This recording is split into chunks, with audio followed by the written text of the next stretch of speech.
história do Windows começa em 10 de novembro de 1983, quando um Bill Gates novinho apresenta o Windows 1.0 com a Microsoft, já uma fabricante de softwares e de sistemas operacionais de sucesso.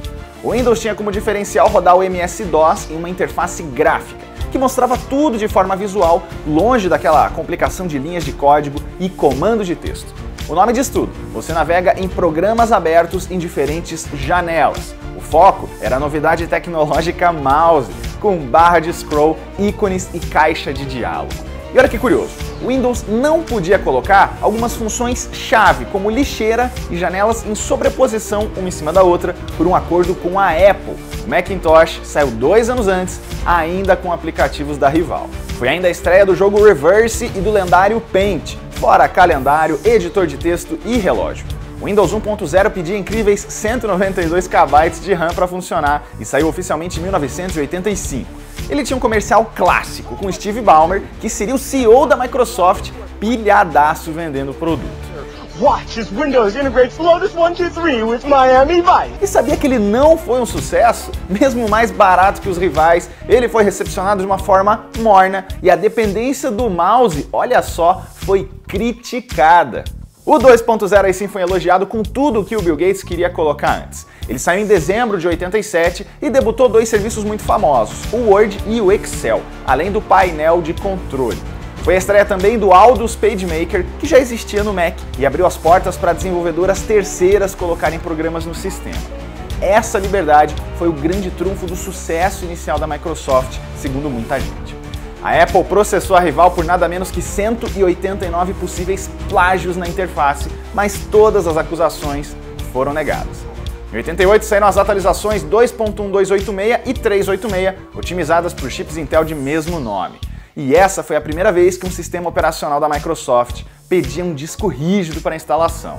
A versão 3.0 de 1990 foi a primeira que mostrou a força do Windows. E tinha motivo, já que agora tinha suporte a 256 cores, a estreia do Paciência e a abertura de múltiplos programas do DOS em janelas. E ela veio pré-instalada em computadores de várias fabricantes por aí, facilitando o acesso da galera. Como os PCs estavam saindo cada vez mais memória, ele também foi elogiado por exigir mais da máquina e extrair muito bem esse desempenho. E vendeu 10 milhões de cópias em só 2 anos, para a época, muita coisa. O sucessor teve um nome parecido, Windows 3.1 de 92. Ele trazia suporte a novas fontes TrueType, um gerenciador de programas pai do Windows Explorer e capacidades multimídia, fora o campo minado e também a correção de vários bugs. Essa foi a primeira versão de muitos consumidores, inclusive aqui no Brasil. Ele foi o primeiro distribuído via CD-ROM e pedia 1 MB de RAM. Aí a gente chega no boom comercial com o Windows 95 de, claro, 1995.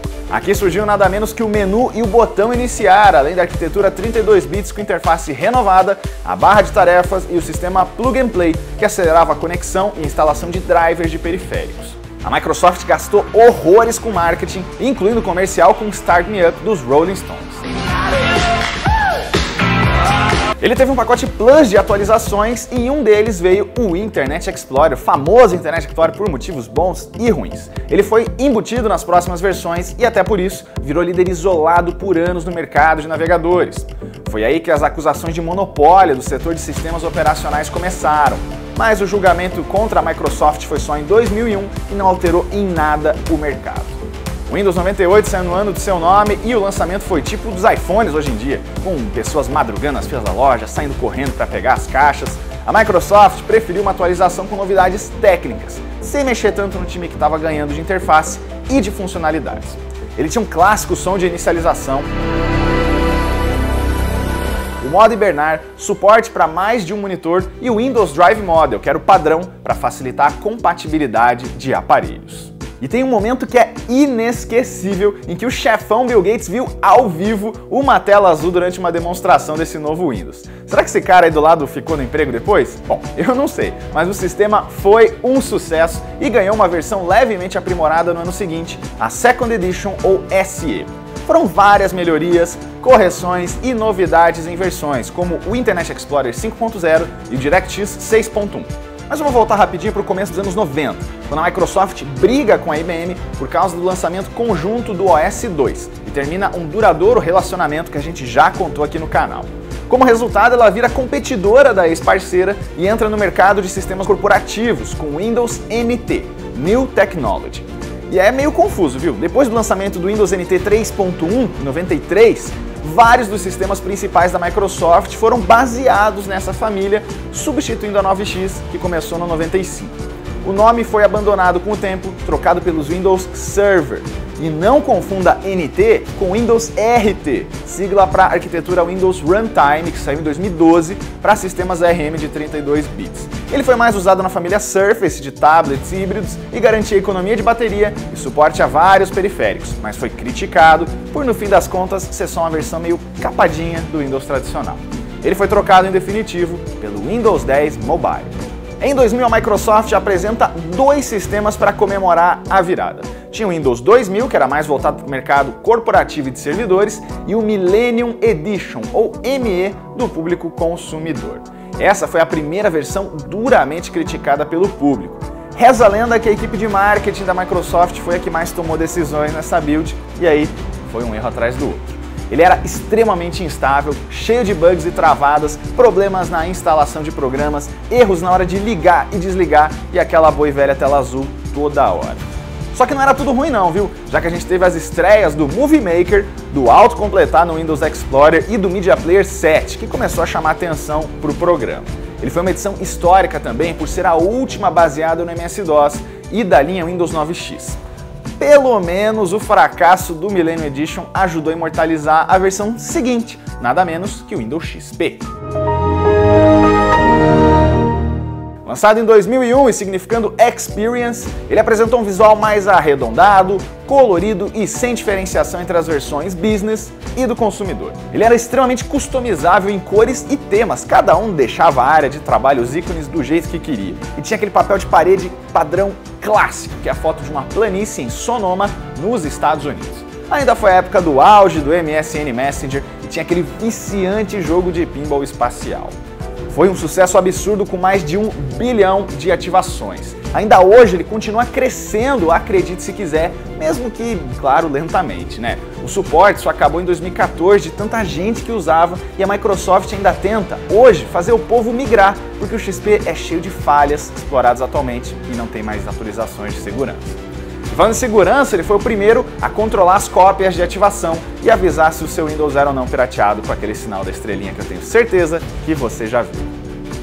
Muita gente nem pensava em abandonar o XP quando veio o sucessor. E quando a galera viu o Windows Vista funcionando, não pensaram duas vezes em continuar no antigo. O Vista saiu em janeiro de 2007, depois de 6 anos de um processo muito conturbado. Ele começou sob o codinome Longhorn, mas teve o desenvolvimento totalmente reiniciado em 2004. Entre as novidades, a principal é a interface Aero de recepção mista. Fora o visual bem repaginado, ele trouxe efeitos que lembram vidro transparente para janelas e menus. Ainda surgiram o Windows Search para busca interna de arquivos e o Windows Defender, o antivírus da Microsoft. Ele foi liberado um ano antes, mas ainda não era embutido nos sistemas. Um dos problemas do Vista foi exigir demais das máquinas, e aí comprar um PC poderoso ou trocar peça só para o sistema operacional estava fora de cogitação. E a plataforma tinha problemas também de desempenho, incompatibilidade de programas, lentidão e complexidade de uso. Até a segurança, que era uma das qualidades dele, virou um ponto negativo porque enchia a tela com caixa de diálogo. A recepção foi tão ruim que obrigou a Microsoft a acelerar o desenvolvimento do próximo, uma coisa arriscada, mas que deu muito certo. Foi com vista ainda que o público formou a teoria de que a Microsoft lança versões boas alternadas com versões ruins. Depois do ótimo 98, veio o fraco ME, o ótimo XP, seguido do péssimo Vista e do elogiado 7. Diz aí, você concorda com a gente? Deixa aí o seu comentário. O Windows 7 é de 2009. Ele ainda tinha a interface Aero com barra de tarefas redesenhada e atalhos fixos do lado esquerdo, fora a central de ações com avisos gerais. Ele era mais rápido, mais seguro e mais fácil de usar, e muitos consideram que essa é a versão definitiva do sistema operacional. Ele foi tão popular que ficou anos sendo o Windows mais usado em todo o mundo. Aí em outubro de 2012 vem uma versão polêmica. O Windows 8 queria ser mais descolado, mais amigável para telas touch, e aí fez o quê? removeu o menu e o botão iniciar. Só faltou as pessoas pegarem em armas, porque boa parte da comunidade odiou a novidade. Pelo menos a aceitação das tiles da interface Metro foi boa e os retângulos e quadrados para representar os ícones foram usados mais para frente. A empresa também abriu a Windows Store e começou a propagandear ainda mais os próprios produtos pré-instalados no sistema. O Windows 8 era mais rápido que o anterior, aceitava periféricos USB 3.0, NFC e era otimizado para nuvem. Resumindo, foi um sucesso, mas teve críticas pesadas. Especialmente porque os tablets com o sistema não eram tão populares e quem usava no PC apanhava da interface. Para tentar apagar o incêndio, o Windows 8.1 de 2013 devolveu o botão iniciar mais ou menos da forma antiga e botou ainda uma pesquisa do Bing, integração com o OneDrive para ver se acalmava os ânimos. A versão mais atual é o Windows 10 de 2015, pois é, a Microsoft pulou o número 9. Tem quem diga que é para não dar nenhum problema na programação por causa das outras versões. Tem quem diga que é a tal superstição de que uma versão é boa, a outra é ruim, pularam a ruim e foram direto para 10. Ele é uma plataforma unificada, facilitando a vida dos desenvolvedores e trouxe o menu iniciar clássico de volta. As novidades incluem assistente pessoal Cortana, o navegador Microsoft Edge, áreas de trabalho múltiplas, login por biometria ao rosto, otimização para games e mais. Só em fevereiro de 2018 ele virou a versão mais popular, com cerca de 42% dos PCs do Windows do mundo rodando ele. A atualização gratuita para quem tinha cópias originais do Windows 7 em diante ajudou muito nisso. Por enquanto, nenhuma nova versão foi anunciada. O que a Microsoft está fazendo recentemente é trazer grandes, pequenas atualizações com novidades, como a Anniversaries Update em 2016 e as duas Creators Update em 2017. Foi nessa última que o Paint foi aposentado e substituído pela versão 3D. E o Windows, no geral, tem muitas coisas que são clássicas e que grudam na memória. Dá pra citar, por exemplo, joguinhos, fora os que a gente já falou por aqui, tem ainda o FreeCell, o Ski Free e muito mais.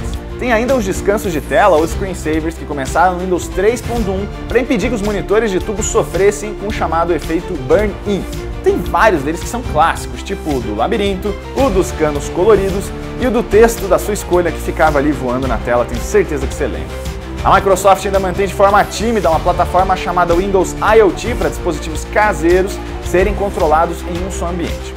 Anteriormente ele era conhecido como Windows Embedded e surgiu em 99 para você controlar outros aparelhos remotamente. E ó, não vai ter a parte mobile aqui por dois motivos. Primeiro, a gente já pincelou ela rapidinho na história da Microsoft e segundo, o Windows Phone merece uma história própria mais pra frente. E essa história do Windows, o sistema operacional mais usado em todo o mundo e que tem uma trajetória cheia de altos e baixos, mas que caminha junto com a evolução dos PCs e da tecnologia. Se você quiser ver a história de uma empresa, de um produto ou de serviço contado aqui no canal, deixe seu comentário que você sabe que a gente lê. Eu vou pedir de novo para você se inscrever no canal do Tecmundo se você não é inscrito, dá um joinha no vídeo, toca no sininho e olha, não se esquece de ver a playlist da história da tecnologia, que aquela história que você quer ver já pode ter sido contada por aqui. Até a próxima!